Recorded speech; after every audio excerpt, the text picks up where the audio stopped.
नमः ओं विष्णुपताय कृष्णप्रेष्ठाय भूतले श्रीमती जयपताका स्वामिनिधि नामिने नमो आचार्य पादानिधाय कृपपतायिने गौरगदामताय नगरग्रामतारिणे नमः ओं विष्णुपताय कृष्णप्रेष्ठाय भूतले श्रीमती भक्ति वेदांत स्वामिनिधि नामिने नमस्ते सारस्वती देव गौरवाणी प्रचारिणे निर्विशेष शून्यवादी जातीय देशधारिणे जय श्री कृष्ण चैतन्य प्रभु नित्यानंद श्री अद्वैत गदाधर शिवाशादि गौर भक्त वृंदा हरे कृष्ण कृष्ण कृष्ण हरे हरे हरे राम राम राम हरे हरे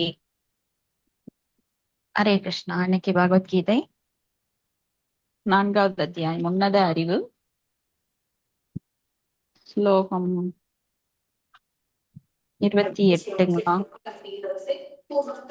29 கரெக்டுங்களா? கரெக்டா? 29வது ஸ்லோகம் தானே மாதாஜி? ஆமாங்க மாதாஜி 20 போதுங்க. ஓகேங்க. ஓம் நமோ பகவதே வாசுதேவாய. His Divine Grace Bhakti Vedanta Swami Srila Prabhupada ki jai. 4:29 अपाने जुह्वति प्राणं प्राणे अपानं तथा परे प्राणापान गति रुद्ध्वा प्राणायाम परायणाः अपरे கரெக்டாங்க மாதாஜி. नियताहारा प्राणान् प्राणेषु जुह्वति. கரெக்டாங்க சமாதியில் மாதாஜி. இருப்பதாக படிங்க. சமாதி இருப்பதற்காக சுவாச கட்டுப்பாட்டு பயிற்சிகளில் ஈடுபாடு கொண்டுள்ள சிலர் உச்சுவாசத்தின் வெளிச்சுவாசத்தின் இயக்கத்தையும் வெளிச்சுவாசத்தில் உச்சுவாசத்தின் இயக்கத்தையும் நிறுத்தும் முறையை பயின்று இறுதியில் மாதாஜி இது சுவாசத்தை முடிச்ச மாதிரி இருக்காங்க மாதாஜி. நேத்து படிச்சுட்டோம். ஆமாங்க மாதாஜி 30 ஸ்லோகம் தான் நேத்து படிக்கணுங்க பார்த்தோம். மாதாஜி. ஸ்லோகம் 30. 30 படிக்கணுங்க. படிங்க.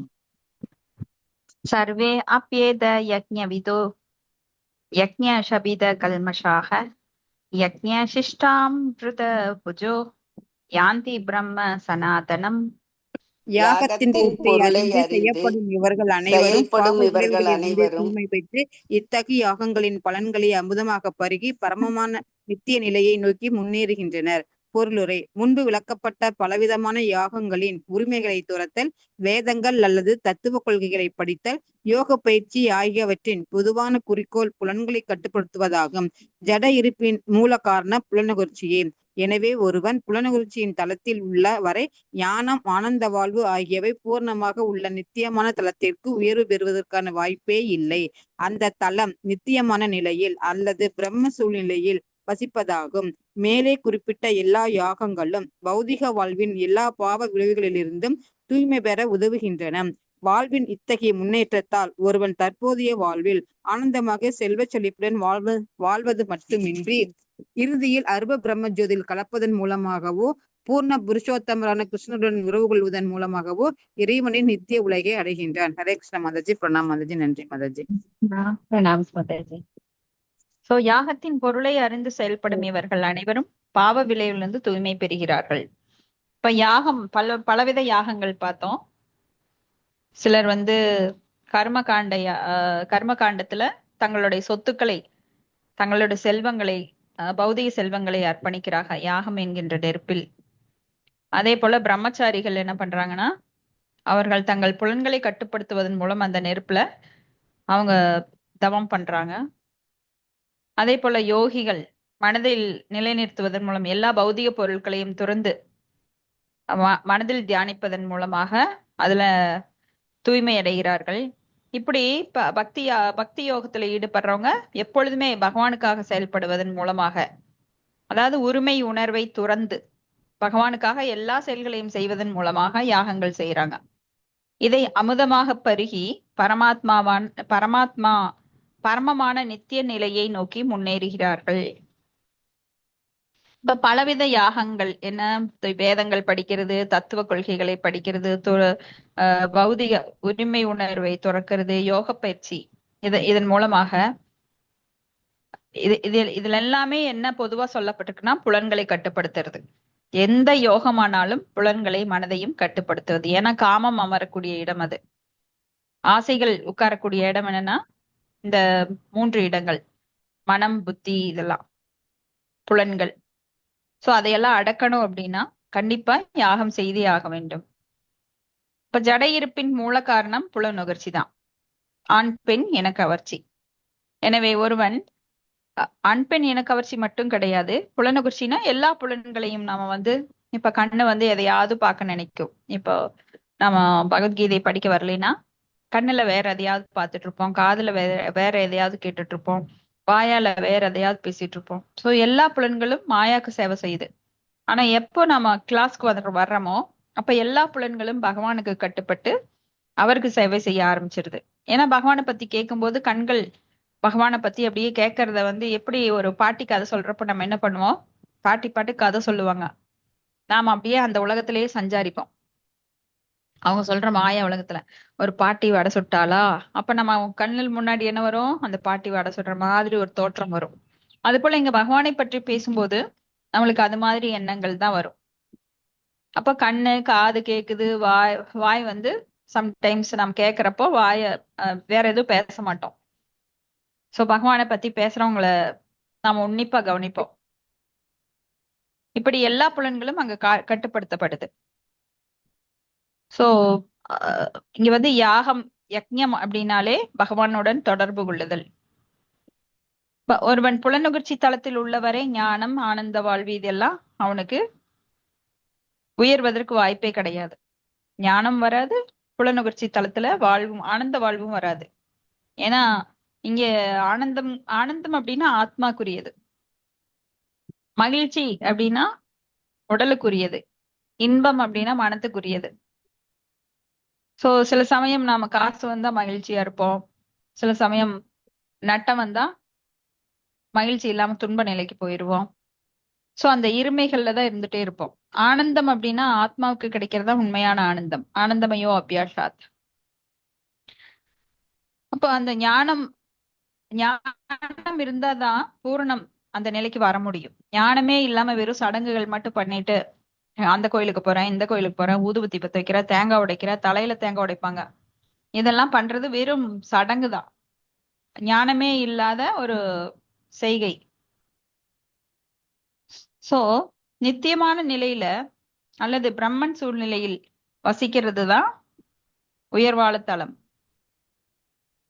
இப்ப குறிப்பிட்ட எல்லா யாகங்களும் பௌதிக வாழ்வில் எல்லா பாவ விளைவுகளிலிருந்தும் தூய்மை பெற உதவுது. முதல்ல நாம என்ன பண்ணணும், ஒரு செயலை செய்ய ஆரம்பிச்சா, இப்ப ஒரு யாகம் பண்றோம் அப்படின்னா என்ன பண்ணுவோம், வீடெல்லாம் சுத்தம் பண்ணுவோம், நீட்டா இருக்கணும், அப்பதான் பகவான் அங்க வருவார். அது போல நம்ம இதயம் தூய்மையாக்கப்பட வேண்டும். ஏன்னா பல பாவ விளைவுகளை பல ஜென்மமா நம்ம வாங்கியிருக்கிறோம், நம்மளுக்கு தெரியாது, இப்பதான் பிறந்த மாதிரி இருக்கும். ஆனா பல ஜென்மங்களா நாம பல பாவங்களை செஞ்சு இன்னைக்கு இந்த நிலையில இருக்கோம். ஏன்னா பாவமே செய்யல அப்படின்னா எல்லாரும் ஒரே மாதிரி இருக்கலாமே, பிறந்தவங்க எல்லாம் ஒரே கலர்ல இருக்கலாம், ஒரே ஹைட்ல இருக்கலாம், ஒரே மாதிரி நல்ல சுகமா இருக்கலாம். ஏன் சிலர் ஏழையா இருக்காங்க, பணக்காரரா இருக்காங்க, பிறந்த உடனே கை கால் இல்லாம பிறக்குறாங்க, கண் இல்லாம காது இல்லாம, சோ காது கேட்காம, பல நிலைகள் ஏன் வருதுன்னா கர்ம விளைவுகளால. அப்ப அந்த பாவ விளைவுகள் எல்லாருக்குமே இருக்கு. அதுல இருந்து தூய்மை பெறணும் அப்படின்னா கண்டிப்பா யாகம் பண்ணணும். யாகம் பண்ணி தூய்மை பெற்ற பின்னாண்டதான் ஒருத்தருக்கு பக்திங்கிறது ஆழமாக அங்க உருவாகும். சோ ஆனந்தமாக செல்வ செழிப்புடன் வாழ்வது அப்படின்னா இறுதியில் அருவ பிரம்ம ஜோதியில் கலப்பதன் மூலமாகவோ பூர்ண புருஷோத்தமனான கிருஷ்ணருடன் உறவு கொள்ளுவதன் மூலமாகவோ இறைவனின் நித்திய உலகை அடைய முடியும். அதுதான் ஆனந்தமான வாழ்வு, நித்தியமான வாழ்வு. நித்தியம் இது அநித்தியமான வாழ்வு. ஏன்னா நம்ம மரணம் அடைஞ்சிட்டோம் அப்படின்னா இந்த வாழ்வு கிடையாது, அடுத்த வாழ்வு, அடுத்த உடம்பு, இப்படியே பிறப்பு இறப்புன்னு மாத்தி மாத்தி வந்துடும். அதனால இது அநித்தியமான வாழ்வு. நித்தியமான வாழ்வு அப்படின்னா அங்க போனா பிறப்பும் கிடையாது, இறப்பும் கிடையாது, நன்மை தீமை அப்படிங்கிற இருமைகள் எல்லாம் கிடையாது, அங்க இருட்டு வெளிச்சம் அப்படிங்கிறதும் கிடையாது, பசி பிணிங்கிறது கிடையாது, தாகம் கிடையாது. சோ எல்லா இருமைகளுக்கும் என் நண்பன் எதிரியும் கிடையாது. அங்க போனா ஆனந்தமான வாழ்வு. பகவானோட லோகத்துல எப்பவுமே நாம பகவானுக்கு சேவை செய்ததுல ஈடுபட்டிருப்போம். அடுத்த ஸ்லோகம் 31. நாயம் லோகோ யக்ஞஸ்ய குதோன்ய குரு சத்தமக. படிக்கிறேங்க மாதாஜி. படிங்க குரு மாதாஜி. வம்சத்தில் சிறந்தவனே, எவரும் யாகங்களின்றி இவ்வுலகிலோ இவ்வாழ்விலோ மகிழ்ச்சியுடன் வாழ முடியாது. மறு உலகை பற்றி என்ன கூற முடியும்? பொருளுரை. பௌதீக வாழ்வில் ஒருவன் எந்த உடலில் இருந்தாலும் அஃது அவனது உண்மை நிலையின் அறியாமையே. வேறு விதமாகச் சொன்னால், பல்வேறு பாவங்களின் விளைவுகளாலேயே நாம் இந்த ஜட உலகில் வாழ்ந்து கொண்டுள்ளோம். அறியாமையே பாவ வாழ்விற்கான காரணம். பாவ வாழ்வே ஜட இருப்பில் நாம் உழல்வதற்கான காரணம். மனித வாழ்வு இப்பிணைப்பில் இருந்து விடுபடுவதற்கான ஒரே வாய்ப்பாகும். எனவேதான் வேதங்கள் அறம், பொருள், இன்பம், இறுதியில் துயரத்திலிருந்து முழுமையாக விடுபடுதல் என்னும் பாதையை சுட்டி காட்டுவதன் மூலம் தப்பிப்பதற்கு நமக்கு வாய்ப்பளிக்கின்றன. மேலே குறிப்பிட்டுள்ள பல்வேறு யாகங்களை செய்யும் தர்மத்தின் பாதை நமது பொருளாதார பிரச்சனைகளை தானாக தீர்க்கின்றது. யாகங்களை செய்வதால் நமக்கு வேண்டிய அளவு உணவுப் பொருட்கள், பால் முதலியவற்றை இன்று அதிகமாகிவிட்டதாக கூறப்படும் ஜனத்தொகை பெருக்கத்திற்கு மத்தியிலும் நாம் பெற முடியும். உடலின் தேவைகள் பூர்த்தி செய்யப்பட்டவுடன் அடுத்தபடியாக புலன்களை திருப்தி செய்தல் இயற்கையே. எனவே புலனுகர்ச்சியை ஒழுங்குபடுத்துவதற்காக புனிதமான திருமண வாழ்வை வேதங்கள் சிபார்சு செய்கின்றன. இவ்வாறு படிப்படியாக ஒருவன் பௌதீக பந்தத்திலிருந்து விடுதலை பெறும் நிலைக்கு உயர்த்தப்படுகிறான். முக்தியின் பக்குவ நிலை முழுமுதற் கடவுளுக்கு தொடர்பு கொள்வதாகும். இவ்வாறாக மேலே விவரிக்கப்பட்ட பக்குவ நிலை அடையப்படுகிறது. அடுத்ததாக வேதங்களின்படி யாகங்கள் செய்வதில் ஒருவன் விருப்பம் இல்லாவிடில் அவன் எவ்வாறு இவ்வுடலின் மகிழ்ச்சியான வாழ்வை எதிர்பார்க்க முடியும்? வேறு உடல் மற்றும் வேறு உலகத்தை பற்றி என்ன சொல்வது? பல்வேறு ஸ்வர்கலோகங்களில் பௌதீக சுகங்கள் பல்வேறு தரத்தில் உள்ளன. யாகங்களை செய்வதில் ஈடுபட்டோருக்கு அவ்வெல்லா லோகங்களிலும் அளவிட முடியாத சுகங்கள் உள்ளன. ஆனால் மனிதனால் அடையக்கூடிய மகிழ்ச்சியிலேயே உயர்ந்தது கிருஷ்ண உணர்வை பயிற்சி செய்து ஆன்மீக உலகங்களுக்கு ஏற்றம் பெறுவதே. எனவே பௌதீக வாழ்வின் எல்லா பிரச்சனைகளுக்கும் கிருஷ்ண உணர்வின் அடிப்படையிலான வாழ்வே நிரந்தர தீர்வாகும். ஹரே கிருஷ்ணா மாதாஜி. நன்றி மாதாஜி. கிருஷ்ணா, நன்றி மாதாஜி. சோ இப்ப குருவம்சத்தில் சிறந்தவனேன்னு அர்ஜுனன் சொல்றார்.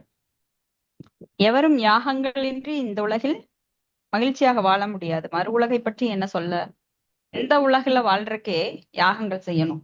அப்ப யாகங்கள் தானம், தவம், யாகம் என்றுமே நிறுத்தப்படக்கூடாது அப்படின்னு நாம பின்னாடி படிக்க போறோம். எந்த சூழ்நிலையிலும் யாகம், தானம், தவம் இதெல்லாம் நிறுத்தப்படக்கூடாது. சோ பௌதிக வாழ்வில் ஒருவன் எந்த உடலில் இருந்தாலும் எதனால வருது அந்த உடல்? அறியாமையினால. பிறப்பு எதனால வருதுன்னா நமக்கு கொடுக்கப்பட்ட அறிவை ஏற்றுக்கொள்ளாததுனால. இப்போ அறிவுங்கிறது பகவானால கொடுக்கப்படுது. எப்படி பகவத்கீதை மூலமாகவும், பாகவதம் மூலமாகவும், பக்தர்கள் சங்கம் மூலமாகவும், இன்னும் பல விதங்கள்ல நம்மளுக்கு கொடுக்கப்படுது. இது இப்ப மட்டும் இல்ல, பல யுகங்கள்லயே இது தொடர்ந்து நடைபெற்று கொண்டே இருக்குது. ஆனா இந்த அறிவை ஏற்றுக்கொள்ளாத மூடர்கள், இப்ப நாம எத்தனை பேருக்கு நாம சொல்லியிருப்போம்? ஒரு 1000 பேருக்காவது சொல்லியிருப்போம், பகவத்கீதை கிளாஸ் இருக்கு, பாகவதம் கிளாஸ் இருக்கு வாங்கன்னு. ஆனா வரமாட்டாங்க. ஏன்னா இதை விட அவங்களுக்கு புலன் இன்பத்துல அதிக ஆர்வம்.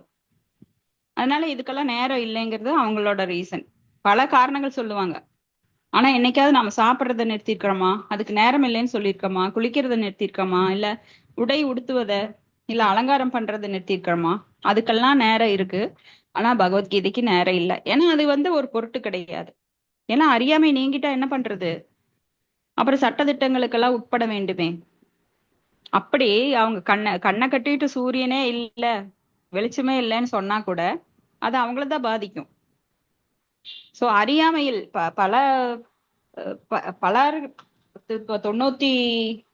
95% மேல இதான் ரீசனா சொல்றாங்க. எங்களுக்கு நேரம் இல்லை, எங்களுக்கு வேற வேலை இருக்கு, இப்படி பல காரணங்களை சொல்லுவாங்க.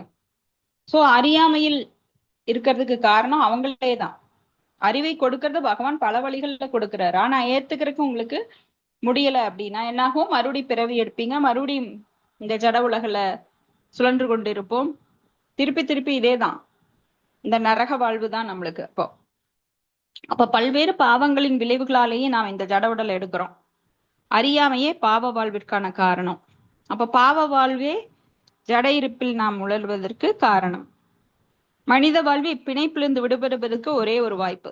மற்ற மிருகங்களுக்கெல்லாம் தெரியாது. பகவத்கீதை படிங்க, பாகவதம் படிங்கன்னு நாயோ இல்ல பூனையோ எலியோ நரியோ இல்ல குயிலோ சொன்னா கேட்காது. மீனுக்கெல்லாம் சொன்னா கேட்காது. ஏன்னா அதுகளுக்கெல்லாம் ஆறறிவு கிடையாது. ஓரறிவு, ரெண்டறிவு, மூணறிவு, நாலறிவு, அஞ்சறிவுக்குலாம் இது தெரியாது. ஆறறிவு உள்ள மனிதனுக்கு மட்டும்தான் இந்த பெரும் வாய்ப்பு. அதுக்காகத்தான் இந்த மனித உடல் எனும் கருவி கொடுக்கப்பட்டிருக்கு. அப்ப இந்த மனித வாழ்வு இப்பிணைப்பிலிருந்து விடுபடுவதற்கு ஒரே ஒரு வாய்ப்பு.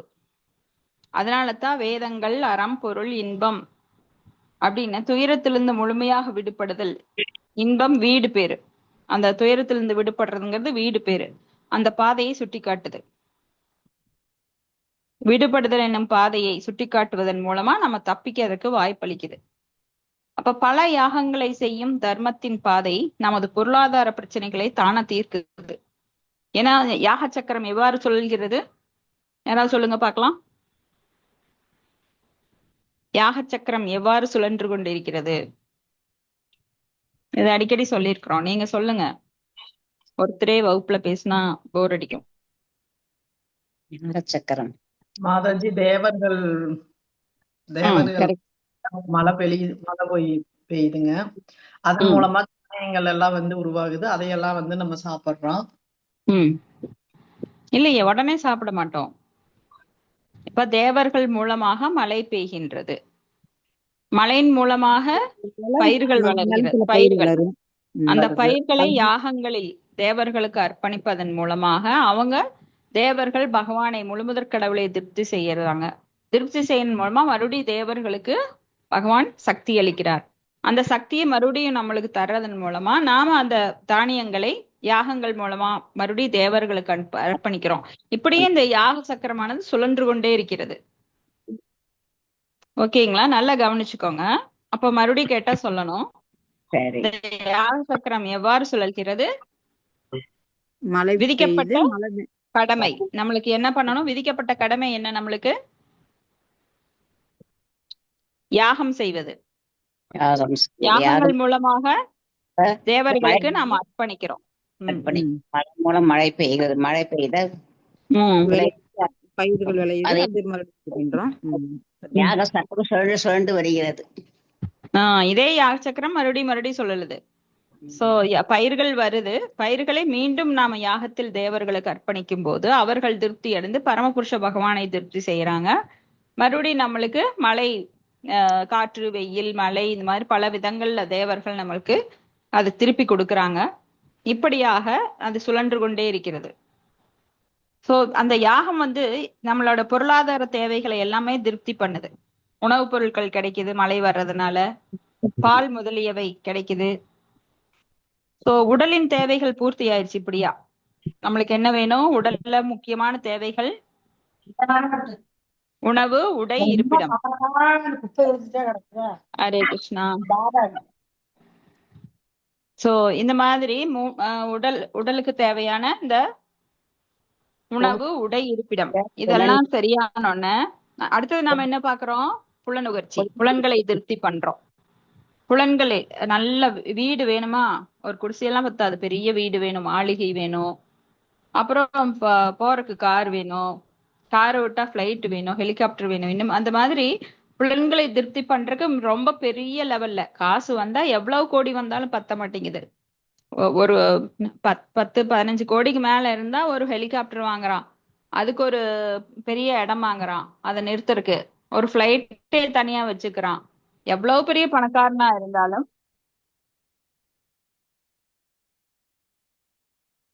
இப்பெல்லாம் 100 கோடி வேணும் மாதாஜி. 15 கோடி எல்லாம் பத்தாது.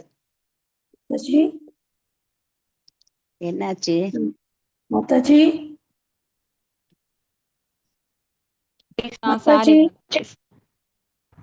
சாரிங்க. மாதாஜி 15 கோடி இருந்தா இப்பெல்லாம் ஹெலிகாப்டர் வாங்க முடியாது. 100 கோடி வேணும். அதான் மாதாஜி, அத்தனை கோடி இருந்தாலும் அவனுக்கு கடன் இருக்கு. கடன் இல்லாம எந்த தொழில், ஆமா, எந்த தொழில் அதிபரும் கிடையாது. லோன் வாங்கினாதான் நாம டெவலப் ஆக முடியும். ஆமா, அவனுக்கு தேவைகள் பெருகிட்டே போகுது. கரெக்ட், அதான் உண்மை. ஆமா. சோ மனிதன் வந்து புலன்களை திருப்தி பண்றதுக்கு எந்த அளவுல வேணா முயற்சி பண்றான். அந்த புலனுக்குச்சியை ஒழுங்குபடுத்துறதுக்காகத்தான் இப்போ திருமண வாழ்வு. இப்போ அந்த புலன்கள் என்ன பண்ணுது, இன்னொரு விதமா அந்த செக்ஸுவல் லைஃப் அது சரி, அப்படியாவது நீங்க திருமணம் பண்ணிட்டாவது ஒழுங்கா வாழுங்க அப்படின்னு சொல்லி நம்மளுக்கு வேதங்கள் அதை சிபாரிசு பண்ணுது. அப்ப படிப்படியாக ஒருவன் பௌதீக பந்தத்திலிருந்து விடுதலை பெறும் நிலைக்கு அதன் மூலமா திருமண வாழ்வு மூலமாக உயர்த்தப்படுகிறான். அறம் பொருள் இன்பம் வீடு பேறு அப்படின்னு. சோ முக்தியின் பக்குவ நிலை முழுமுதற் கடவுளுடன் தொடர்பு கொள்வதால் தான் கிடைக்கிறது. சோ அடுத்ததா வேதப்படி யாகங்கள் செய்வதில் ஒருவனுக்கு விருப்பம் இல்லை அப்படின்னா அவன் எவ்வாறு இவ்வுடலில் மகிழ்ச்சியான வாழ்வை எதிர்பார்க்க முடியும்? வேறு உடல் அல்லது வேறு உலகத்தை பற்றி என்ன சொல்றது? சோ இந்த உடல்ல இருக்கணும்னா கூட யாகங்கள் செய்ய வேண்டும். இப்ப சங்கீர்த்தன யஜ்ஞம் கலியுகத்துல நம்மளுக்கு பரிந்துரைக்கப்பட்டிருக்கிறது. அந்த காலங்கள்ல எல்லாம் யாகங்கள் செய்யணும் அப்படின்னா அதுக்காக அவன் நிறைய மூலிகைகள் எல்லாம் சேகரிக்கணும், நல்ல ஒரு பிராமணர்களை நியமிக்கணும், அந்த பிராமணர்கள் நல்ல மந்திரங்களை உச்சரிக்கணும், இப்படியாக தேவர்களை அவங்க திருப்திப்படுத்தணும். இப்படி பல்வேறு பல்வேறு சொர்க்கலோகங்களில் பௌதிக சுகங்கள் பல்வேறு தரங்களில் உள்ளன. யாகங்களை செய்வதில் ஈடுபட்டுள்ளோருக்கு அவ்வெல்லா லோகங்களிலும் அளவிட முடியாத சுகங்கள் உள்ளன. சோ இந்த மாதிரி யாகங்கள் எதுக்கு செய்யறாங்கன்னா, இதை விட பூமியை மத்திய லோகத்தை விட உயர்ந்த லோகம் சொர்க்கலோகம், தபோலோகம், மகர்லோகம், பிரம்மலோகம் இங்கெல்லாம் போறதுக்கு. ஏன்னா மேல போக போக சுகங்கள் அதிகம். இங்க மத்திய பூமியில நம்ம இன்பம் துன்பம் ரெண்டு கலந்துருக்கு. மேல போக போக உங்களுக்கு இன்பம் அதிகமாயிட்டே போகும், துன்பம் கம்மியா இருக்கும், இன்பம் அதிகமாயிட்டே போகும். அதனால சிலர் என்ன பண்றாங்க, பல யாகங்களை செய்து, நாம இதுக்கு முன்னாடி ஸ்லோகங்கள்ல கூட பார்த்தோம் இல்லையா, என்ன யஜ்ஞங்கள், அது பல விதமான யஜ்ஞங்கள் செய்யப்படுது. சாதுர்மாசிய, தபோமய யஜ்ஞ, திரவியமய யஜ்ஞ. இந்த திரவியமய யஜ்ஞ அப்படின்னா நம்மளுடைய சொத்துக்களை அன்னதானம் அதுக்கெல்லாம் கொடுக்கறது. இப்ப புண்ணிய லோகங்களுக்கு மேல் லோகங்களுக்கு சொல்றது அது தபோமய யஜ்ஞ. தானம் செய்யுதுங்களா? இல்லைங்க, மேல் லோகங்களுக்கு செல்வதற்காக நடத்தப்படுறது திரவியமய யஜ்ஞ தான் அது. சோ இந்த மாதிரி பல யஜ்ஞங்களை, சுவாத்தியா யஜ்ஞன்னா வேதங்களை படிக்கிறது, தபோமய யஜ்ஞ அப்படின்னா விரதங்களை, சாதுர்மாசிய விரதங்களை இது பண்றது, அந்த மாதிரி. ஆமாங்க. சோ இந்த மாதிரி திரவியமய யஜ்ஞங்களை செய்யும் போது மேல் லோகங்களுக்கு ஏற்றம் பெறுவார்கள். மேல் லோகங்கள்ல சொர்க்கலோகங்கள்ல பௌதிக சுகங்கள் அதிகமா இருக்கும், இங்க விட அளவிட முடியாத சுகங்கள் அங்க இருக்கும். ஆனால் மனிதனால் அடையக்கூடிய மகிழ்ச்சியிலேயே உயர்ந்தது என்ன அப்படின்னா கிருஷ்ண உணர்வை பயிற்சி செய்து ஆன்மீக உலகத்திற்கு ஏற்றம் பெறுறதுதான். இப்ப பௌதிக வாழ்வின் எல்லா பிரச்சனைகளும் கிருஷ்ண உணர்வின் அடிப்படையிலேயே நிரந்தரமான தீர்வாகும். சோ கிருஷ்ண உணர்வின் அடிப்படையிலான நிரந்தரமான தீர்வு. கிருஷ்ண உணர்வை எடுத்துக்கிட்டா அவனுக்கு இந்த பௌதிக பிரச்சனைகளே கிடையாது. ஆனா எங்கதான் நீங்க போனாலும் பிரம்ம புவனா லோகா புனராவார்த்தினோ அர்ஜுனா மாமுவேத்தியத்து கவுந்தேய புனர்ஜென்மன வித்தியதே. நீங்க பிரம்ம லோகத்திலிருந்து எங்க போனாலும், கீழ் லோகம் பாதாள லோகம் வரைக்கும் எங்க சுற்றி திரிந்தாலும் உங்களுக்கு என்னாகும், மறுபடியும் துன்பம் தான் கிடைக்கும். ஜென்ம மிருத்தி ஜரா வியாதி கண்டிப்பா எல்லாருக்கும் அங்க இருக்கு. அடுத்தது ஸ்லோகம் 32. ஏவம் பகுவிதா யஜ்ஞா விததா பிரம்மணோ முகா கர்மஜான் வித்தி தான் சர்வான் ஏவம் ஞாத்வா விமோஷ்யசே. பலதரப்பட்ட இந்த யாகங்கள் அனைத்தும் வேதங்களில் அங்கீகரிக்கப்பட்டவை. இவை பல்வேறு விதமான செயல்களிலிருந்து பிறந்தவை. இவற்றை இவ்விதமாக அறிவதால் நீ முக்தி அடைவாய். பொருளுரை, பலதரப்பட்ட மக்களுக்கேற்ப மேலே கூறியுள்ளபடி பலவிதமான யாகங்கள் வேதங்களில் குறிப்பிடப்பட்டுள்ளன. மனிதர்கள் உடல் சார்ந்த கருத்தில் ஆழமாக மூழ்கி இருப்பதால் இந்த யாகங்கள் உடலிலோ மனதிலோ புத்தியாலேயோ செய்யப்படும் விதத்தில் வடிவமைக்கப்பட்டுள்ளன. ஆனால் அனைத்தும் இறுதியில் உடலிலிருந்து முக்தியை கொடுப்பதற்கானவை. இது தற்போது இறைவனின் திருவாயால் இங்கு உறுதி செய்யப்படுகிறது. சோ இது யாகங்கள் பல விதமா இருக்கு. ஏன்னா எல்லாருமே ஒரே மாதிரி ஸ்டாண்டர்ட் கிடையாது. நாம ஏற்கனவே பேசியிருக்கோம். எப்படி எல்கேஜி குழந்தைக்கு வந்து எல்கேஜி போர்ஷன் மட்டும்தான் சொல்லித்தர முடியும். ஒரு 10th போர்ஷன் 10th லெவல்ல மனதளவிலும் உடலளவிலும் தகுதியானவனுக்குத்தான் 10th போர்ஷன் கொடுக்கப்படும். ஸோ ஃபர்ஸ்ட் ஸ்டாண்டர்ட் குழந்தைக்கு போய் நீங்க 10th ஸ்டாண்டர்ட் புக்கெல்லாம் கொடுத்து படி அப்படின்னா படிக்க முடியுமா?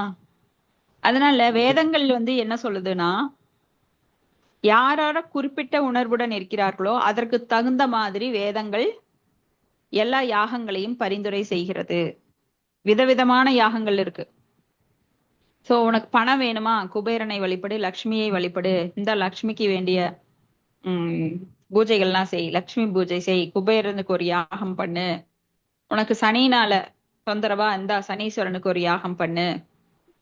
இப்படி பலவிதமான யாகங்களை பரிந்துரைக்கிறது வேதங்கள்.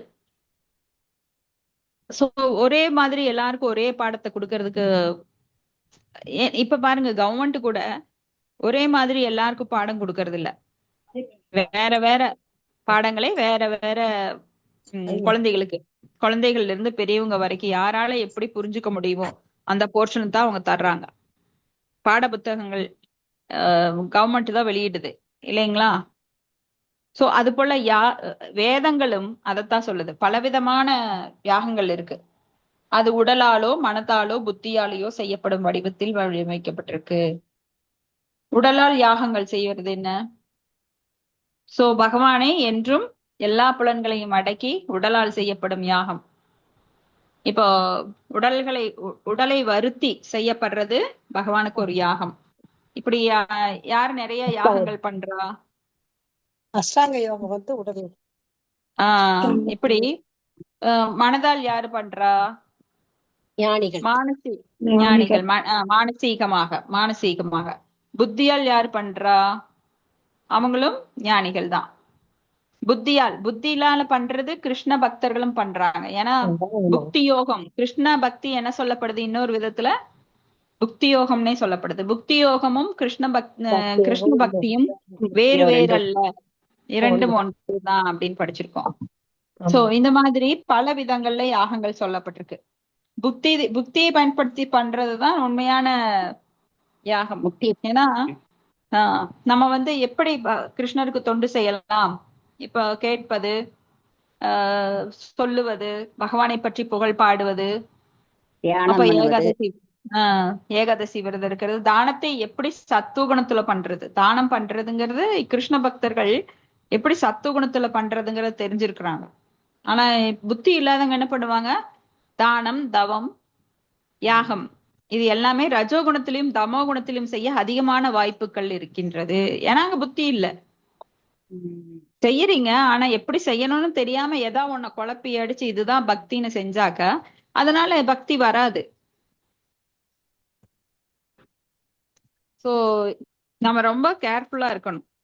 அப்ப புத்தியை யூஸ் பண்ணணும். அந்த புத்தி எப்படி? பக்தர்கள் மூலமா தான் பெற முடியும். பக்தர்கள் தொடர்பு இல்லாம தானே உட்கார்ந்து யோசிச்சு கற்பனையில இது இப்படிதான் செய்யணும் அப்படின்னு நான் பிடிச்ச முயலுக்கு 3 கால் அப்படின்னு நானே சட்டம் போட்டுக்க முடியாது.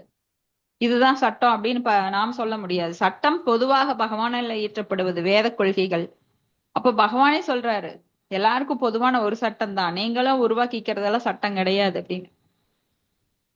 சோ அதுதான் புத்தியில் செயல்படுறது. அந்த சட்டங்களை புரிந்து புத்தியின் மூலமாக செயல்படுவது, அது எல்லாமே முக்தி கொடுக்கறதுக்கானவை. அடுத்தது 33வது ஸ்லோகம். ஸ்ரேயான் திரவிய மயாத் யஜ்ஞாஜ் ஞான யஜ்ஞ பரந்தப சர்வம் கர்மா கிலம் பார்த்த ஞானோ பரிசமாப்யதே. படிக்கிறேங்க மாதாஜி. எதிர்களை தவிக்க செய்பவனே, ஞான யாகம் பொருட்களை யாகம் செய்வதை விட சிறந்தது. பிருதாவின் மகனே, அது மட்டுமின்றி எல்லா செயல்களின் யாகமும் தெய்வீக ஞானத்திலேயே முற்று பெறுகின்றன. பொருளுரை, எல்லா யாகங்களின் நோக்கமும் ஞானத்தின் பூர்ண நிலையை அடைந்து பௌதிக துன்பங்களிலிருந்து விடுபட்டு இறுதியில் முழுமுதற் கடவுளுக்கு திவ்யமான அன்பு தொண்டாற்றுவதே. இருப்பினும் இத்தகு யாகங்கள் அனைத்திலும் ஓர் ரகசியம் உண்டு. இதனை அறிதல் அவசியம். செய்பவனின் நம்பிக்கைக்கு ஏற்ப யாகங்கள் சில சமயங்களில் வெவ்வேறு உருவங்களை ஏற்கின்றன.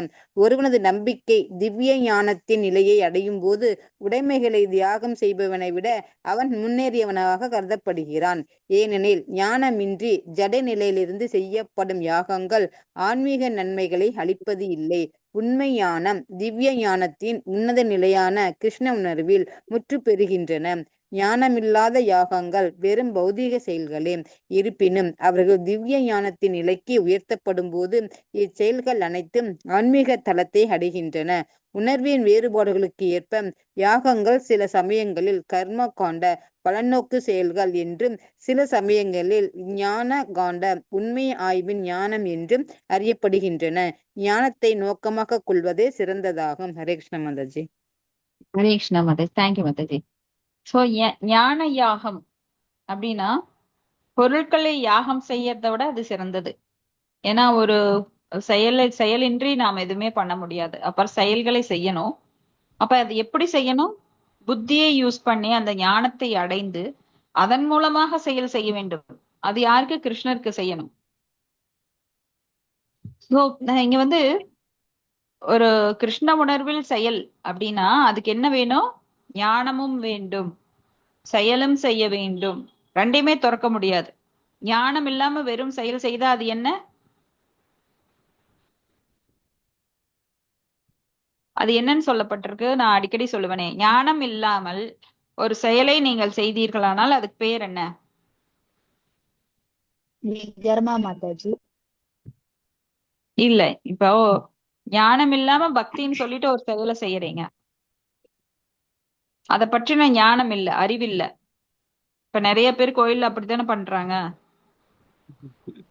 கெடா வெட்டுறாங்க, பாலாபிஷேகம் பண்றாங்க, தேங்காய் உடைக்கிறாங்க, ஊதுபத்தி கற்பூரம் எல்லாம் காட்டுறாங்க, விழுந்து விழுந்து வணங்குவாங்க.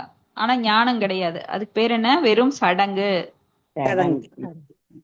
அடிக்கடி நான் சொல்லுவேன், நீங்க நோட் பண்ணிக்கோங்க. அதுக்கு பேரு வெறும் சடங்கு. அதுல எந்த பக்தியும் இல்ல, அதுல ஒரு நன்மையும் கிடைக்காது. ஞானம் இல்லாம செய்யறதுனால ஏதாவது கிடைக்குமா? ஒண்ணும் கிடைக்காது. அறிவே இல்லாமல் பக்தி செய்யறேன்னு சொல்லிட்டு நாம நினைச்ச மாதிரி கற்பனைக்கு ஏற்ப ஒரு செயலை செய்தால் அவங்களுக்கு ஒண்ணுமே தெரியல. அது வந்து வெறும் சடங்கு.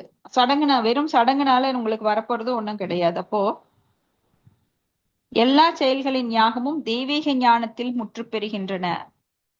சோ ஞானம் அப்படின்னா அருவவாதிகளோட ஞானமும் கிடையாது. அருவவாதிகள் என்ன பண்றாங்கன்னா, அது நேத்தி, இது நேத்தி, இது வேண்டாம், அது வேண்டாம். இதில் இப்போ உலகம் எப்படி உண்டானது ஆராய்ச்சி பண்ணுவாங்க. 24 மூலக்கூறுகளையும் ஆராய்ச்சி பண்ணுவாங்க.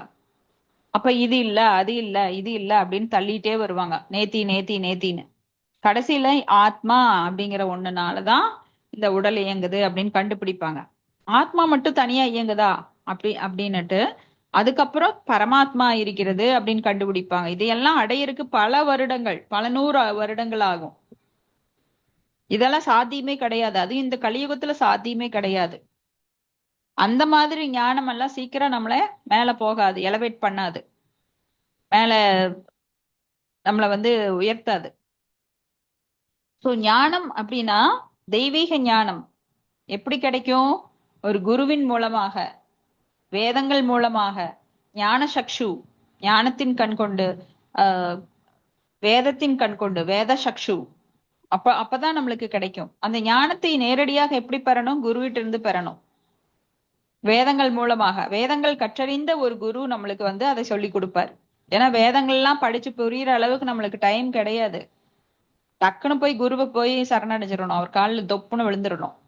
அவர் தான் நம்மளுக்கு எல்லாம் சொல்லி கொடுப்பாரு. இல்ல நானா படிச்சு புரிஞ்சு வர்றேன் அப்படின்னா பல ஜென்மங்கள், பல பல பல பல ஜென்மங்கள் எடுக்கணும். நானே படிச்சு புரிஞ்சுக்கிறேன் அப்படின்னாலும் வேலைக்கு ஆகாது. அது இந்த கலியுகத்துல. இப்ப எல்லா யாகங்களின் நோக்கமும் ஞானத்தின் பூரண நிலையை அடையிறது. பௌதிக துன்பங்களில் இருந்து விடுபட்டு இறுதியில் முழுமுதற் கடவுளுக்கு திவ்யமான அன்பு தொண்டாற்றுவதுதான் உண்மையான ஞானம். இருப்பினும் இத்தகைய யாகங்கள் அனைத்திலும் ஒரு ரகசியம் இருக்கு. இதனை அறிதல் அவசியம். செய்பவனின் நம்பிக்கைக்கு ஏற்ப யாகங்கள் சில சமயங்களில் வெவ்வேறு உருவங்களை ஏற்கின்றன. சோ செய்பவன் நம்பிக்கை, இப்போ செயலை துறப்பதினால் நாம ஒரு ஞானி ஆயிரலாம் அப்படின்னு சொல்லி எல்லாத்தையும் திறந்துருவான். அவன் தன்னுடைய புலன்களை வென்று அந்த நெருப்புல அந்த கட்டுப்பாடு அதனால அவன் ஞானத்தை பெறலாம் அப்படின்னு அந்த நிலையை அவன் நோக்கி போறான். இன்னொருத்தன் என்ன பண்றான், அஷ்டாங்க யோகம் மூலமா நான் அந்த ஞானத்தை அடைஞ்சிருவேன்னு அஷ்டாங்க யோகம் பண்றான். இப்படி ஒவ்வொருத்தரும் நம்பிக்கைக்கு ஏற்ப அந்த திவ்ய ஞானத்தின் நிலையை அடைய அவன் நிறைய வேலை செய்யறாங்க. அது கர்ம யோகம் பண்றாங்க, ஞான யோகம் பண்றாங்க, அப்புறம் ஹட யோகம் பண்றாங்க, அஷ்டாங்க யோகம் பண்றாங்க, தியான யோகம் பண்றாங்க. இப்படி வெவ்வேறு நிலைகள்ல முயற்சி பண்றாங்க. ஆனா ஒருவனது நம்பிக்கை திவ்ய ஞானத்தின் நிலையை அடையும் போது உடைமைகளை தியாகம் செய்பவனை விட அவன் முன்னேறியவனாக கருதப்படுகிறான். நேத்தி நேத்தி நேத்தி எனக்கு வீடு வேண்டாம், எனக்கு உடை வேண்டாம், எனக்கு எந்த செல்வமும் வேண்டாம் அப்படின்னு சொல்லிட்டு ஒரே ஒரு வேஷ்டி கோவணத்தை மட்டும் கட்டிட்டு எல்லாத்தையும் வேண்டான்னு சொல்ற தியாகம் பண்றாங்க. அதாவது நான் எல்லாத்தையும் ஒதுக்கிட்டேன், என்னோட உரிமை உணர்வை ஒதுக்கிட்டேன், நான் எல்லாத்தையும் துறந்து விட்டேன். அதே தப்பு. முதல்ல இந்த துறப்பது அப்படிங்கிறதே தப்பு. உனக்கு என்ன உரிமை இருக்கு துறக்கறதுக்கு? உனக்கு முதல்லயே உரிமை இல்ல. நீ வந்ததோ வெறும் கையும் காலோட. அப்பெல்லாம் குழந்தையா பிறந்தப்ப நம்ம ஒரு சின்ன துணி கூட நம்ம மேல கிடையாது. அதுக்கப்புறம் நான் வளர்றப்போ என்ன இது எனக்கு எனக்கு எனக்குன்னு சொல்லி அப்போ ஒவ்வொன்றையும் உரிமையாக்கிட்டு அப்புறம் என்னத்தை துறக்கிறது? எல்லாமே கடவுளுக்கு உரிமையானது. அப்ப அங்க துறவுங்கிறதுக்கு அர்த்தமே கிடையாது. சிலர் என்ன சொல்லுவாங்க, நான் எல்லாத்தையும் தியாகம் பண்ணிட்டேன்பாங்க. என்ன இருந்தது உங்ககிட்ட தியாகம் பண்றதுக்கு? நீ துறப்பதற்கு எதுவுமே கிடையாது. அதனால அந்த உடைமைகளை தியாகம் செய்பவனை விட திவ்யமான ஞானத்தை அடைபவன் ரொம்ப முன்னேறியவன். ஏன்னா ஞானமின்றி ஜட நிலையிலிருந்து செயல்படும் யாகங்கள் ஆன்மீக நன்மைகளை அளிக்கிறது கிடையாது. புரிஞ்சுதுங்களா? ஞானமின்றி ஜட நிலைகளில் செய்யப்படும் யாகங்கள். இப்ப நிறைய பேர் வீட்டிலேயே யாகம் பண்றாங்க. கணபதி ஹோமம் பண்றேங்க, நாங்க சுதர்சன ஹோமம் பண்றோம், இப்படி நிறைய குபேர யாகம் பண்றோம் அப்படின்னு எல்லாம் செய்வாங்க. ஆனா அந்த ஜட நிலையில் செய்யப்படும் யாகங்கள் அவங்களுக்கு ஆன்மீக நன்மை அளிக்காது. அவங்களை பிறப்பு இறப்பு சிக்கலில் இருந்து விடுபடுத்தாது. ஏன் அப்படின்னா அப்படி யாகங்கள் செய்யறவங்க பௌதீக லாபத்துக்காக பண்றாங்க. இல்லைன்னா அவங்கள ஆயுளை நீட்டிக்கிறதுக்காக ஆயுள் ஹோமம் பண்ணுவாங்க. பலவிதமான யாகங்கள் சொல்லப்பட்டிருக்கு வேதங்கள்ல. அதெல்லாம் எந்த ஆன்மீக நன்மையும் தராது, அவனுக்கு ஞானத்தை தராது, பிரம்ம ஞானத்தை தராது. அப்போ உண்மையான ஞானம் திவ்ய ஞானத்தின் உன்னத நிலையான கிருஷ்ண உணர்வில் முற்று பெறுகின்றது. எங்க போய் முடியுது? கிருஷ்ண உணர்வுல. அப்ப ஞானமில்லாத யாகங்கள் வெறும் பௌதிக செயல்களே. நிறைய பேர் யாகம் பண்றாங்க, ஆனா ஞானத்தோட கிடையாது.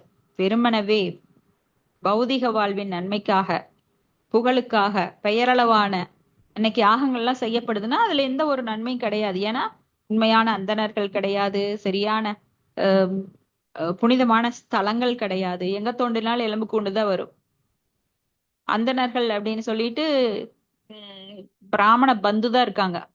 உண்மையான பிறப்பால் பிராமணர்கள் தான் இருக்காங்களே தவிர உணர்வாள பிராமணர்கள், தூய்மையானவர்கள் கிடையாது. அப்படியே அவங்களுக்கு மந்திரமெல்லாம் தெரியுதான் கேட்டா ரிக் யசூர் சாம அதர்வனெல்லாம் படிச்சு குடிக்கிற அளவுக்கு இங்க காலம் கிடையாது. ஏன்னா பிரேயனால் அல்ப ஆயுசுல அதெல்லாம் படிக்க முடியாது. சரியான மந்திரங்கள் கிடையாது, சரியான யாக சாலைகள் கிடையாது, நல்ல இடங்கள் கிடையாது, சரியான உச்சரிப்புகள், சரியான பிராமணர்கள், அந்த வேள்விக்குரிய வஸ்துக்கள் அதுவும் கிடையாது. ஏன்னா இன்னைக்கு காடுகள்லாம் அழிக்கப்பட்டு மூலிகைகள் எல்லாம் 80% காணாம போயிடுச்சு, 20% தான் இருக்கு. அப்ப பெயரளவு யாகம் வேணா செய்யலாம்.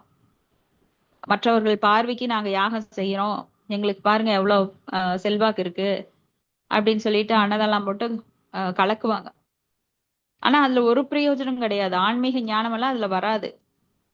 பௌதிகமா பாத்தீங்கன்னா அதுவும் வராது இந்த காலத்துல. அன்னைக்கெல்லாம் அஸ்வமேத யாகம் பண்ணாங்க, ராஜசூய யாகம் பண்ணாங்க. அவ்வளவு பிராமணர்கள், பெரிய யாகசாலை, குதிரைகளை உள்ள போட்டா அது திருப்பி அப்படியே வரும். ஏன்னா மந்திரத்தின் மூலமாக அவங்க அதை திரும்ப எடுப்பாங்க அந்த உயிரினங்களை. அந்த உயிரினத்திற்கு பரிமாண வளர்ச்சியில சீக்கிரம் முன்னேற்றம் கிடைக்கும். அந்த எதை யாகத்துல போடுறாங்களோ அது திரும்பி உயிரோட வந்துரும். வந்துட்டு அதுக்கு அடுத்த பிறப்பு நல்ல பிறப்பு அமையும். பல அந்த பரிமாண வளர்ச்சியில முன்னாடி வந்துரும்.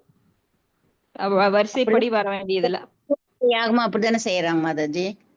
ஏதுங்க மாதாஜி? அஸ்வமேத யாகம். ஆமாங்க, அஸ்வமேதம் குதிரையை போடணும். அதுக்குள்ள குதிரை அப்படியே எழுந்திருச்சு வந்துடும். ஏன்னா அன்னைக்கு பிராமணர்கள்லாம் மந்திரத்தின் மூலமாகவே அந்த நெருப்பை பத்த வச்சாங்க வாயிலேயே. அன்னைக்கு இந்த மாதிரி தீப்பெட்டி எல்லாம் வேண்டியது இல்ல. இன்னைக்கெல்லாம் தீப்பெட்டி, கற்பூரம், தீப்பெட்டி கூட உரைய மாட்டேங்குது, கற்பூரத்தை வச்சு ஏத்துறாங்க. சோ அந்த மாதிரி பிராமணர்கள் தூய்மையா இருந்தாங்க. சோ திவ்ய ஞானத்தின் நிலைக்கு உயர்த்துவது கிருஷ்ண உணர்வின் செயல் மட்டுமே. அப்ப இச்செயல்கள் அனைத்தும் ஆன்மீக தளத்தை அடைகின்றன. உணர்வின் வேறுபாடுக்கேற்ப யாகங்கள் சில சமயங்களில் கர்ம காண்ட பலன்களை நோக்கி செய்யும் செயல்கள் என்றும், சில சமயங்கள் ஞான காண்ட உண்மை ஆய்வின் ஞானம் என்றும் அறியப்படுகிறது. ஞான காண்ட அப்படின்னா பகுத்தறிவது. இந்த உலகத்துல இருக்கிற 24 மூலக்கூறுகளை, இது எப்படி வந்தது, அது எப்படி வந்தது அப்படின்னு சொல்லி கடைசியில ஆத்மாங்கிற முடிவுக்கு வருவாங்க. அது வர்றதுக்கு பல வருஷம் ஆகும். அதுக்கெல்லாம் இன்னைக்கு பொறுமை யாருக்குமே கிடையாது அந்த ஆராய்ச்சியெல்லாம் பண்றதுக்கு. சோ ஞானத்தை நோக்கமாக கொள்வதே சிறந்தது. அப்போ உன்னதமான ஞானத்தை, ஞானம் அப்படின்னா எல்லாத்தையும் பகுத்தறிஞ்சுதான் இது பண்ணணுங்க. உன்னத ஞானம் எப்படி வரும்? குருவை சரணடைவதன் மூலமா. தத்வித்தி பிரதிபாதேன பணி பிரஸ்னேன சேவையா உபதேசந்தி தேஜானம் ஞானின தத்துவ தர்ஷனக. சோ உண்மையான ஞானம் அப்படித்தான் வரும். ஓ அதான் பாருங்க, அடுத்தது அதே ஸ்லோகம் தான். தத்வித்தி பிரதிபாதேன பரிபிருஷ்ணேன சேவையா உபதேசந்தி தேஜானம் ஞானின தத்துவ தர்ஷனக. சோ ஒரு ஆன்மீக குருவை அணுகி உண்மையை அறிய முயற்சி செய்யணும். அடக்கத்துடன் அவரிடம் கேள்வி கேட்டு அவருக்கு தொண்டு செய். உண்மையை கண்டறிந்தவர்களான தன்னுணர்வு பெற்ற ஆத்மாக்கள் உனக்கு ஞானத்தை அளிக்க முடியும். கோர்வையா வருது பாருங்க அதே ஸ்லோகம். பார்க்காம தான் சொன்னேன். சோ நம்மளுக்கு ஆமாங்க, உண்மையான ஞானம் வேணும்னா நாம ஆன்மீக குருவை அணுக வேண்டும். ஆன்மீக குருவை எப்படி அணுகணும்? எனக்கெல்லாம் தெரியும், உனக்கு தெரியுமா, நான் பாக்குறேன் அப்படிங்கிற மென்டாலிட்டியோட இல்ல. இத சவால் விடும் நோக்கத்தோட அவர்கிட்ட போய் உட்காரக்கூடாது. மண்டைய சுத்தமா சோப் போட்டு கழுவி அதை கிளீன் பண்ணி, சோப் போட்டு எல்லாம் கழுவ முடியாது, மண்டையில இருக்கிற அந்த அழுக்குகளை எல்லாம் நான் இப்ப சுத்தமான பாத்திரத்துல ஏதாவது போடும்போது அது என்னாகும்? தூய்மையா இருக்கும், கெடாது. இதுவே நீங்க அசுத்தமான பாத்திரத்துல ஒரு நல்ல பொருளை போட்டாலும் என்னாகும்? அதுவும் சேர்ந்து கெட்டு போயிடும். அது மாதிரி நம்ம கிட்ட ஒரு சந்தேகமோ, இவர் எப்படி சொல்லுவார் பார்க்கலாம், இவருக்கு என்ன தெரியுது பார்க்கலாம், அப்படி சேலஞ்ச் பண்ணிட்டு போய் ஒரு குருவை அணுகணும் அப்படின்னா அவர் சொல்ற நல்ல கருத்துக்கள் எல்லாம் உங்களுக்கு என்ன திரிபடைந்து அது பாய்சன் ஆயிரும். அப்போ நீங்க கேட்காம இருக்கிறதே நல்லது. சோ நீ சவால் விடும் நோக்கத்தோட ஒரு ஆன்மீக குருவை அணுகினால் அங்க எந்த ஞானமும் நம்மளுக்கு வராது. அப்ப என்ன வேணும்? அதுக்கு தகுதி என்ன வேணும்? அவருக்கு தொண்டு செய்யணும், அடக்கத்துடன் கேள்வி கேட்கணும். அடக்கத்துடன் அவர்கிட்ட போய் அவர்கிட்ட தொண்டு செய்து அவருக்கு சேவை செய்யணும் நிறைய. அப்புறம் உண்மை கண்டறிந்தவர் ஆன அந்த ஆன்மீக குரு, தன்னுணர்வு பெற்றவரான அவர் நமக்கு அந்த ஞானத்தை அளிக்க முடியும். இதுக்கு உதாரணம் யாரு அப்படின்னா அர்ஜுனன். துரோணாச்சாரியர். துரோணாச்சாரியர்கிட்ட பஞ்ச பாண்டவர்கள், துரியோதனன் அவரோட சகோதரர்கள், அவங்க 100 பேரு எல்லாருமே பாடம் கற்க போவாங்க. அப்ப அர்ஜுனன் குரு சொல்லுவார், நீங்க எல்லாம் போய் தண்ணி கட்டிட்டு வாங்க தோட்டத்துல அப்படிம்பார். அப்ப எல்லாரும் போவாங்க, சின்ன குழந்தைங்க அப்பதான் வந்திருக்காங்க. எல்லாரும் போயிட்டு திரும்பி சாயந்தரம் ஒரு 5 மணிக்கு எல்லாரும் வந்துருவாங்க, இருட்டாகிறதுக்கு முன்னாடியே. ஆனா அர்ஜுனனை மட்டும் காணோம். குரு எங்க அர்ஜுனன் காணோம் அப்படின்னா அவன் எங்கேயோ விளையாண்டு இருப்பான் அப்படின்னு சொல்றாங்க. அப்போ திரும்பி எல்லாம் போய் பாக்குறாங்க, அர்ஜுனன் அங்க கைய வச்சு படுத்துட்டு இருக்கான். என்னது நீ இப்படி விளையாண்டு இருக்க? நீ எல்லாரும் வீட்டுக்கு வந்துட்டாங்க, நீ பாடசாலைக்கு வந்துட்டாங்க, ஆசிரமத்துக்கு. நீ உன்னை மட்டும் காணோம், தேடிட்டு நாங்க இங்க வந்துட்டோம் அப்படின்னு துரோணாச்சாரியர் சொல்றாரு. அப்ப அர்ஜுனன் சொல்றாரு, நீங்க தானே தண்ணி கட்ட சொன்னீங்க அப்படின்னு. ஆமா, தண்ணி கட்ட சொன்னேன், அது வேலை முடிஞ்சது இல்ல அப்படின்னு. இல்ல, நான் இந்த அப்போ குழந்தைங்க தானே, அப்போ ஒரு வாய்க்கால் எடுத்து விட்டோன்னு ஒரு மடையை அடைப்பாங்க. இவர் ஒரு மடையை அடைக்கிறப்போ அது வந்து தண்ணி மறுபடியும் அந்த வெளியில வருது, மடையை அடைக்க முடியல அவருக்கு. அதனால என்ன பண்றாரு, அவரே போய் கைய வச்சு படுத்துக்கிறார். இன்னொரு பக்கம் தண்ணி பாஞ்சிட்டு இருக்கு. சோ அந்த இன்னொரு பக்கம் தண்ணி பாஞ்சிட்டு இருக்கிறது ஒன்னும் ஃபுல் ஆகல, கவர் ஆகல. அப்ப குருவுக்கு ஆச்சரியம், நான் சொன்னதை எவ்வளவு சிரமப்பட்டு இவன் பண்ணிட்டு இருக்கான் பாரு, அப்ப இவன் வந்து ஒரு நல்ல சீடன் அப்படிங்கிறத அவர் புரிஞ்சுக்கிறார். ஆனானப்பட்ட கிருஷ்ணரே வந்து இங்க அவதாரமாக வரும்போது சாந்திபனி முனியிடம் அவரோட மனைவிக்கு விறகெல்லாம் பொறுக்கி சேவை செஞ்சுட்டு இருக்காரு. ஒரு சமயம் காட்டுக்கு போகும்போது இவரும் குசேலர், அவரோட நண்பரான குசேலர் அந்தனர், அவங்க 2 பேரும் பலத்தமான மழை, பயங்கரமா காட்டுக்குள்ள மழை பெய்யுது. இவங்க என்ன பண்றதுன்னு தெரியல. அப்போ முனிவரோட மனைவி ஒரு பொட்டலம் அவள் கொடுத்துட்டு இருக்காங்க, நீங்க வந்து பசிச்சா சாப்பிடுங்கன்னு சொல்லி. அப்போ கிருஷ்ணர் ஒரு பக்கம் ஒரு மரத்துல இருக்கார், குசேலர் ஒரு பக்கம் ஒரு மரத்துல இருக்கார். சோ மழையும் ரொம்ப பெய்யுது. அப்ப இவருக்கு பசிக்குது 2 பேருக்குமே. ஆனா குசேலருக்கு சரி, கிருஷ்ணர் அந்த பக்கம் இருக்கார், என்ன பண்றது, நாம அவர் கொடுக்க முடியாதுன்னு சமாதானம் இவரே சொல்லிக்கிட்டு இவரே எடுத்து சாப்பிட்றாரு எல்லா அவளையும். அதனாலதான் அவருக்கு பின்னாடி அந்த வறுமை வருதுன்னு சொல்றாங்க, பகவானுக்கு கொடுக்காம சாப்பிட்டதுனால. சோ 2 பேரையும் தேடிட்டு அப்போ சாந்திபனி முனி வந்துடுறாரு. வந்து எங்க பசங்க இப்படி மாட்டிக்கிட்டாங்களே அப்படின்னு சொல்லி அப்புறம் திருப்பி கூட்டிட்டு போறாரு. சோ இந்த மாதிரி அன்னைக்கெல்லாம் வந்து பிரம்மச்சரிய ஆசிரமம், குழந்தைகளை வந்து குருகுலத்துல விட்டுருவாங்க. அப்ப என்ன சொல்லுவாங்கன்னா, குருவுக்கு சேவை செய்து நீ படிச்சுட்டு வா அப்படின்னு சொல்லுவாங்க. எப்படிப்பட்ட ராஜாக்களாக இருந்தாலும் சரி, அவங்க வந்து அந்த குடிசையில தான் இருக்கணும். ராஜாக்களோட குழந்தைகளே குடிசையில இருந்து அவங்களுக்கு சேவை செஞ்சு கல்வி கத்துக்கிட்டு வரணும். இப்ப கிருஷ்ணர் வந்து எவ்வளவு பெரியவராக இருந்தாலும் குரு பத்தினிக்கு குருவுக்கெல்லாம் சேவை செஞ்சு அதுக்கப்புறம் தான் பாடங்கள் கத்துக்கிறாங்க. சோ அங்க வந்து அந்த உயர்வு தாழ்வெல்லாம் இருக்காது. சாதாரண ஏழை மாணவனாக இருந்தாலும் பெரிய அரசனோட பிள்ளையாக இருந்தாலும் சமமாக பாவிக்கப்படுவார்கள். அவங்களுக்கெல்லாம் குரு வந்து கல்வி கத்துக் கொடுப்பாரு. இப்படித்தான் ஆன்மீக உணர்வு பாதை அப்படின்னா ரொம்ப கடினமானது. எனவே தன்னிடமிருந்து தொடங்கி வரும் சீட பரம்பரையை அணுகுமாறு, அங்கீகரிக்கப்பட்ட ஆன்மீக குருவை அணுகுமாறு பகவான் நம்மளுக்கு சொல்றார். சீட பரம்பரை கொள்கை பின்பற்றாத எவரும் அங்கீகாரம் பெற்ற ஆன்மீக குரு ஆக முடியாது. சோ சீட பரம்பரை அப்படின்னா இப்ப நாம பாக்குறோம், பிரம்ம மத்துவ கௌடிய சம்பிரதாயம். பிரம்மால இருந்து தொடங்கி அடுத்தது பிரம்மா தன் மகனான நாரதருக்கு சொல்றார்.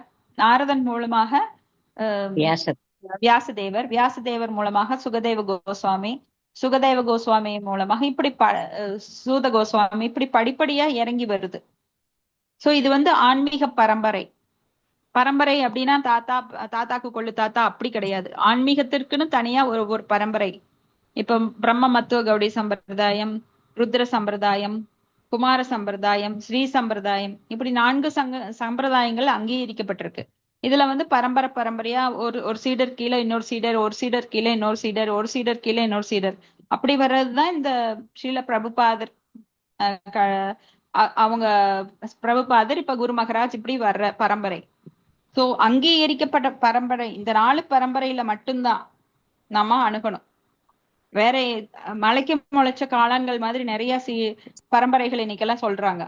பரம்பரை இல்ல, திடீர்னு முளைச்ச ஆன்மீக குருன்னு சொல்லிக்கிறாங்க அவங்களேவே. ஆனா பேக்ரவுண்ட் பாத்தீங்கன்னா அவங்களுக்கு பின்னாடி யாருமே இருக்க மாட்டாங்க.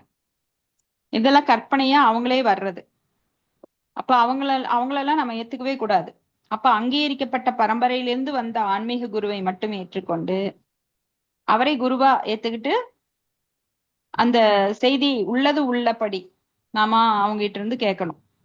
இதுல வந்து அவங்க சொந்த கருத்தெல்லாம் அவங்க போடவே மாட்டாங்க.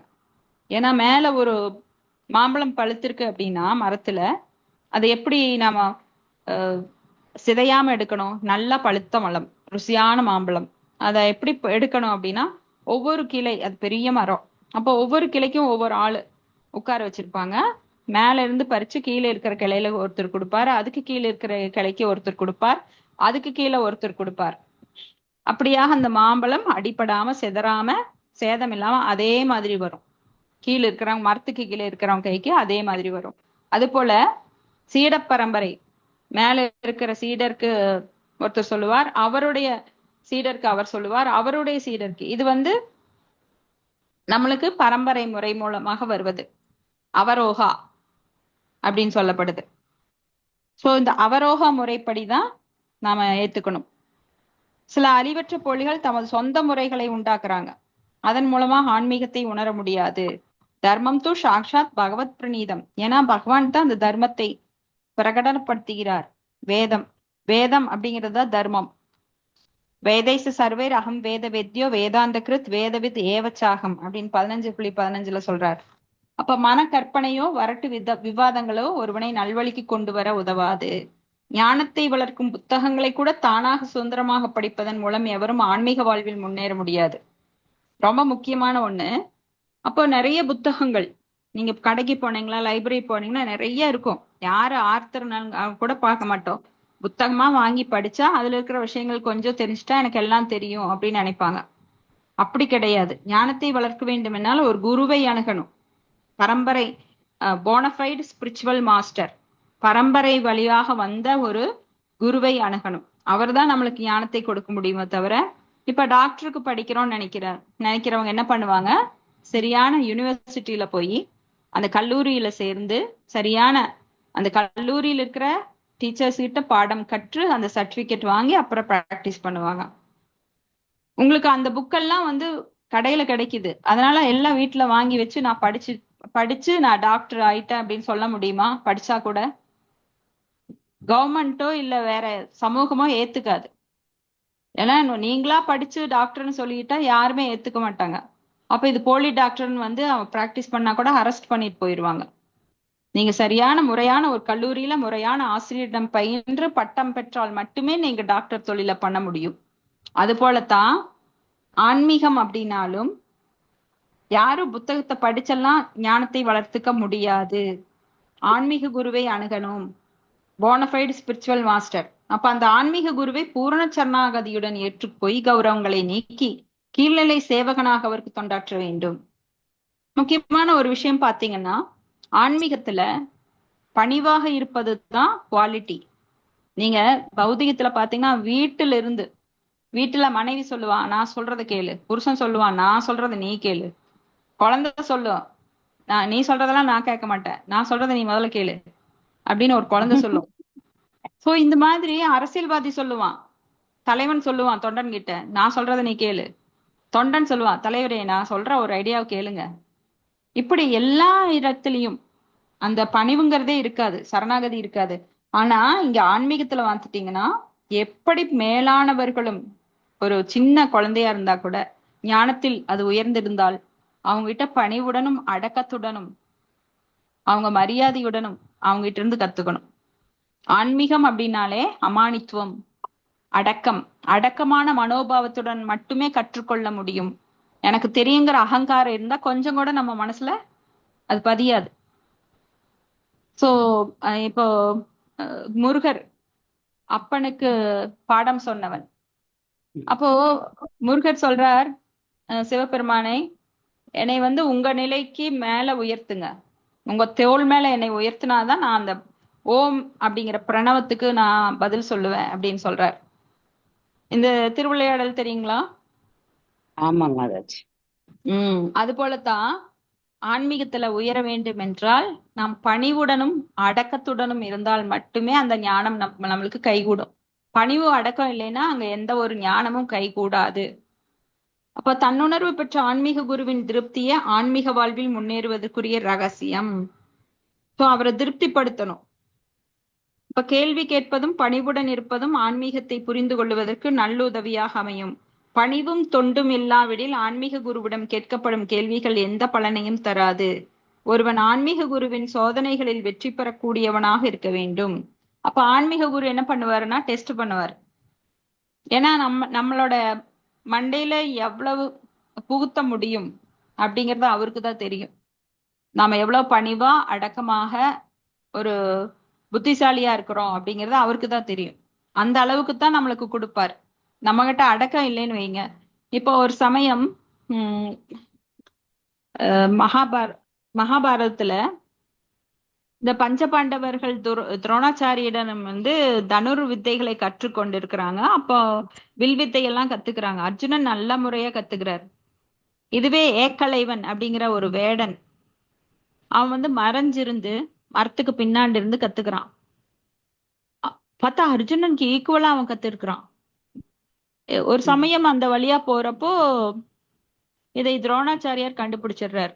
ஒருத்தன் வந்து அம்பு எய்தறதுல நல்லா அதை வந்து வெளிப்படுத்துறான். அதை துரோணாச்சாரியார் பார்த்துக்கிட்டு உன்னோட குரு யாருன்னு கேட்கும்போது நீங்க தான் அப்படின்னு சொல்லிட்டு அவருக்கு ஆச்சரியமா இருக்கு. எப்படி நான் உனக்கு சொல்லி தரலையே? இல்ல நான் வந்து மறைஞ்சிருந்து கத்துக்கிட்டேன் அப்படிங்கிறான். ஸோ அப்ப அவருக்கு ரொம்ப ஷாக் ஆயிருது. ஏன்னா அர்ஜுனனுக்கு கத்துக் கொடுக்கறதுங்கிறது, அர்ஜுனன் மிக மிக தகுதி வாய்ந்தவன். இப்ப தகுதி இல்லாத ஒரு பொருளை யாருக்காவது கொடுக்க முடியுமா? ஒரு குழந்தையை கூப்பிட்டு நீங்க வைர நெக்லஸ போட்டு விடுவீங்களா? ஒரு பெரிய ஒரு திருவிழாக்கு எக்ஸிபிஷன் போறீங்க, பெரிய வைர நெக்லஸ், நீங்க போடுற ஒரு பெரிய வைர நெக்லஸ், அத தூக்கி குழந்தைகிட்ட போட்டு நீ போய் மிட்டாய் வாங்கிட்டு வான்னு சொல்லுவீங்களா? சொல்ல மாட்டோம். அது போல தகுதி இல்லாத ஒருத்தருக்கு இந்த வித்தையை கற்றுக் கொடுத்தால் என்ன ஆகும்னு துரோணாச்சாரியருக்கு தெரியும். அதனால ஏக்கலைவன் பின்னாடி, ஏன்னா தமோ குணத்துல இருக்கிறான் அவன். இங்க அர்ஜுனனோ சத்துவ குணத்துல இருக்கிறான். சத்துவ குணத்தில் இருப்பவனுக்கு அந்த கலையை எப்பொழுது எந்த இடத்தில் எவ்வாறு உபயோகிக்க வேண்டும் என எல்லாம் தெரியும். ஆனா தமோ குணத்துல இருக்கிறவன் ஒரு சின்ன ஒரு பிரச்சனையா இருந்தாலும் அவன் என்ன பண்ணுவான், உடனே அந்த வில்ல தூக்கிடுவான், எல்லாரையும் சாப்பிடிச்சிருவான். பக்கத்து வீட்டுக்காரன் ஒரு சின்ன பிரச்சனை பண்ணா கூட அவன், அதாவது வேண்டாதவன் கையில துப்பாக்கி கொடுத்தா என்ன ஆகும்? இப்ப ஆர்மியில இருக்கிறவங்க துப்பாக்கி வச்சிருந்தா அது ஓகே, அவங்க பகைவர்களை சுட்டுக் கொள்ளுவாங்க. ஆனா ஒண்ணுமே இல்லாத ஒரு ஞானமே இல்லாத ஒரு திருடங்கிட்ட கொடுத்தா அவன் பாக்குறவங்களையெல்லாம் சுட்டுருவான். தீவிரவாதி கிட்ட அது மாதிரிதான் துப்பாக்கி சிக்கி சீரழிஞ்சது. மும்பைல எல்லாம் நிறைய பேரை கொன்னுட்டாங்க அந்த அந்த சமயத்துல. சோ அறிவில்லாதவங்கிட்ட பெரிய பொருட்களை கொடுக்க மாட்டாங்க. அது போல இங்க நேர்மையானவர்களுக்கு மட்டும்தான் அந்த அறிவை குருவின் மூலமாக பகவான் கொடுக்கிறார். சோ சீடனின் நேர்மையான ஆவலை காணும் ஆன்மீக குரு அவன் நேர்மையான ஆன்மீக ஞானத்தினால் தானாக ஆசீர்வதிக்கிறார். இப்பதத்தில் குருட்டுத்தனமாக பின்பற்றுவதும் குதர்க்கமாக கேள்வி கேட்பதும் கண்டிக்கப்பட்டுள்ளது. சோ குருட்டுத்தனமா ஏதோ அவங்க எல்லாம் செய்யறாங்க நானும் செய்யறேன், அவங்க செய்யறாங்க நானும் செய்யறேன், எங்க பாட்டி சொன்னாங்க நான் செய்யறேன், எதுக்கு செய்யறாங்க, அதனோட நோக்கம் என்ன இன்னைக்கு வரைக்கும் யாருக்கும் தெரியாது. நிறைய திருமண சடங்குகள் பண்ணுவாங்க, மந்திரங்கள் சொல்லுவாங்க, மந்திரங்கள்ல அர்த்தம் என்னன்னே தெரியாது. இப்போ நிறைய பேர் திருமணம் பண்றாங்க, எல்லாம் தெரிஞ்சுதான் மந்திரங்கள் சொல்றாங்களா? அவர் பாட்டுக்கு வந்து மந்திரம் எல்லாம் சொல்லி கல்யாணம் பண்ணி வச்சுட்டு போயிடுவார், தாலியை எடுத்து இந்தாப்பா கட்டு அப்படின்னு. ஆனா அந்த மந்திரத்தினோட உண்மையான அர்த்தம் என்ன? நான் வந்து பல கோடி தேவர்கள் முன்னாடி சாட்சியாக இந்த மனைவியை ஏற்று அவளை நான் கண் கலங்காமல் காப்பாற்றுவேன் அப்படின்னு. அம்மி மிதித்த அருந்ததி, அருந்ததி தெரியும் இல்லைங்களா? நாம அவங்க வந்து பத்தினி அருந்ததி அப்படிங்கிறவங்க. சோ அப்படியெல்லாம் பெண்கள் வந்து அந்த நிலையில இருக்கணும், அருந்ததி போல. இப்படி பல சடங்குகள் இருக்கு. அந்த சடங்குகளுக்கெல்லாம் மீனிங்கே தெரியாது, ஆனா அந்த காலத்துல இருந்து இந்த காலத்து வரைக்கும் பண்ணினாங்க, நாங்களும் பண்றோம் அப்படின்னு. அப்படி கிடையாது. இங்க வந்து குருட்டுத்தனமா பின்பற்றக்கூடாது. பக்தி அப்படின்னா நான் நினைக்கிறதுதான் பக்தி. பாருங்க, நான் காயத்ரி மந்திரம் சொல்றேன், கந்த சஷ்டி கவசம் சொல்றேன், விஷ்ணு சஹஸ்ரநாமம் சொல்றேன், லலிதா சஹஸ்ரநாமம் சொல்றேன், பைகாட் பண்ணிக்கிறாங்க, ஆனா மீனிங் எல்லாம் தெரியாது. அது வேற. எல்லாம் சான்ஸ்கிரிட்ல பைகாட் பண்ணிட்டு தப்போ ஏதோ, ஏன்னா ஒன்னும் தெரியாதவனுக்கு ஓரளவுக்கு சொன்னா கூட அவங்க பாரு, ஆஹா இவங்க நிறைய மந்திரங்கள் சொல்றாங்க, இவங்க பெரிய பக்தர் அப்படின்னு நினைச்சுக்குவாங்க. சோ இந்த மாதிரி குருட்டுத்தனமாக பின்பற்றுவது. சாமி முன்னாடி அப்படியே சொல்லிட்டு, நான் முதல்ல ஒரு சிவன் கோயிலுக்கெல்லாம் அடிக்கடி போவேன். அப்போ ஒரு அம்மா அப்படித்தான் நிறைய பாட்டு பாடுவாங்க. அப்போ அங்க இருக்கிறவங்கள சோ நிறைய பாட்டு பாடுவாங்க, அங்க இருக்கிறவங்க கூட சண்டை போடுவாங்க. என்ன இது கால் நீட்டிட்டு இப்படி உட்காந்துட்டு இருக்கிறேன், நல்லா உட்கார வேண்டாமா? ஏன்னா அவங்களுக்கே ஒரு பெரிய சுப்பீரியாரிட்டி காம்ப்ளெக்ஸ். அவங்க பாடுறாங்களாமா, அவங்களுக்கு நான் உடனே இடம் தரணுமாமா. சோ வயசானவங்க உட்கார்ந்து இருக்காங்கிற ஒரு மரியாதை இல்லாம, காலை எடுமா, இங்கெல்லாம் உட்கார வேண்டாமா அப்படின்னு அதட்டினாங்க. அதிகாரம். ஆமா. ஏன்னா இவங்களுக்கு எல்லாம் பாட தெரியுமா. அப்புறம் ஓ, அதான். பலவிதமான தேவர்கள் பாட்டெல்லாம் பாடிட்டு அவங்களுக்கு அவ்வளவு ஒரு ஹெட் வெயிட். சோ இந்த மாதிரி குருட்டுத்தனமாக பின்பற்றுவது, குதர்க்கமா கேள்வி கேட்பதெல்லாம் கண்டிக்கப்படுது. சோ ஆன்மீக குருவிடமிருந்து அடக்கத்துடன் கேட்பது அப்படிங்கிறது என்பது மட்டுமின்றி தொண்டு, பணிவு, கேள்வி ஆகியவற்றின் மூலம் அவரிடமிருந்து தெளிவான அறிவை பெற வேண்டும். நேர்மையான ஆன்மீக குரு இயற்கையாகவே தன் சீடனிடம் மிகவும் அன்புடையவராவார். எனவே மாணவன் அடக்கத்துடன் எப்போதும் தொண்டு செய்ய தயாராக இருக்கும்போது ஞானத்தின் பரிமாற்றமும் கேள்விகளும் பக்குவம் அடைகின்றன. இப்படிதான் சில பிரபுபாதர் பக்தி சித்தாந்த சரஸ்வதி தாக்கூரை பார்க்க போனார். அப்போ அங்க இருக்கிற ஒரு பணக்காரர் நிறைய டொனேஷன் தருவார். ஆனா அவர் கொஞ்சம் பேசி சலசலசலன்னு கூட்டத்துல பேசிட்டே இருந்தார்.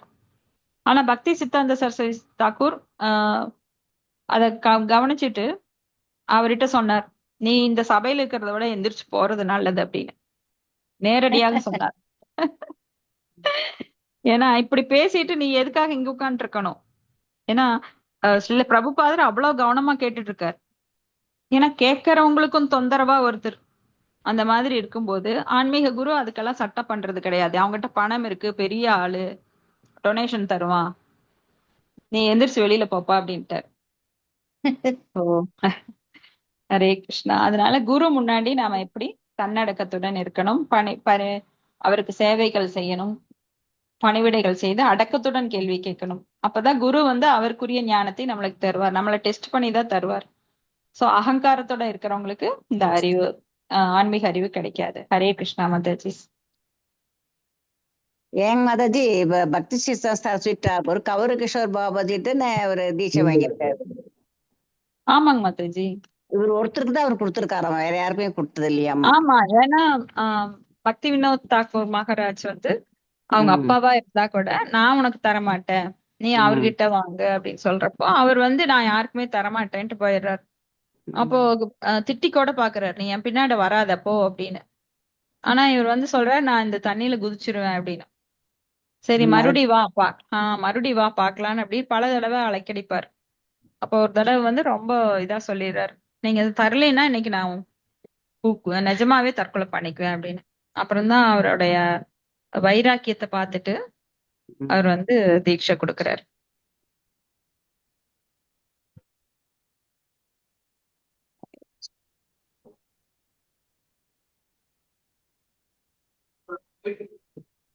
ஹரே கிருஷ்ணா. ஹரே கிருஷ்ணா மாதாஜி. மழை வர மாதிரியே இருக்கு. ஆமா மாதாஜி, பரவாயில்ல, வெயில் கம்மியா இருக்கு. இல்லைன்னா வெயில் சுட்டரிக்கும் நம்மள. இங்க பயங்கர வெயிலுங்க மாதாஜி கரூர்ல. ஓ சரிங்க. இங்க நல்லா இருக்கு.